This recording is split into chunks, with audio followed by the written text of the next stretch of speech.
সিরিজের শেষ ওয়ানডেতে মুখোমুখি শ্রীলঙ্কা আর ইন্ডিয়া। আগে ব্যাটিংয়ে লঙ্কানরা, ওপেনিংয়ে ফার্নান্দো আর নিশাঙ্কা। দারুণ শুরু দুজনের। ওপেনিং থেকে এলো 89 রান, তবে 20তম ওভারে আকসার প্যাটেলের বলে কদ 45 করা নিশাঙ্কা। অন্য প্রান্তে থাকা ফার্নান্দো অবশ্য দ্বিতীয় উইকেটে আরও 82 রান যোগ করেন মেন্ডিসকে নিয়ে। ফার্নান্দোর আক্ষেপ থাকবে সেঞ্চুরি মিচের।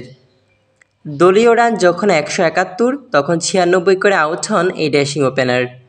পরাগের বলে এলবিডব্লিউ হন তিনি।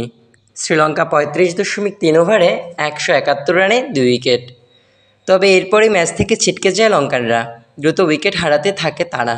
অধিনায়ক চারিত আশালঙ্কা আউট হয় 10 রান করে। সামারিয়াক্রামে 0, জানির 8, দুনিত 2। 43.3 ওভারে শ্রীলঙ্কা 199 রানে 6 উইকেট। এরপর অবশ্য কুশাল মেন্ডিস আর কামিন্দু মেন্ডিস 36 রানে জুটি গড়ে, আর এতে শ্রীলঙ্কার ইনিংস শেষ করে 248 রানে।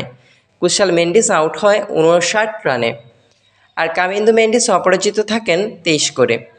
ইন্ডিয়ার পক্ষে রিয়ান পরাগ নেন 3টি উইকেট। 249 রানের টার্গেটে দারুণ শুরু করে দুই ওপেনার রোহিত আর গিল।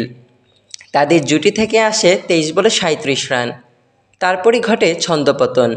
গিল 6, রোহিত 35, কোহলি 20, ঋষভ পান্ত 6, আয়ার 8, আকসার প্যাটেল 2, রিয়ান পরাগ 15, আর দুবে আউট হয় 9 রান করে। শেষ দিকে ওয়াশিংটন সুন্দর কিছুটা প্রতিরোধ গড়ে তোলার চেষ্টা করেন, তবে তা শুধু পরাজয়ের ব্যবধানই কমায়। সুন্দর আউট হয় 30 রানে। শ্রীলঙ্কার পরাজয় 110 রানে। ইন্ডিয়ার পরাজয় 110 রানে। শ্রীলঙ্কার হয়ে 5 উইকেট নেন দুনিত ওয়ারেগে।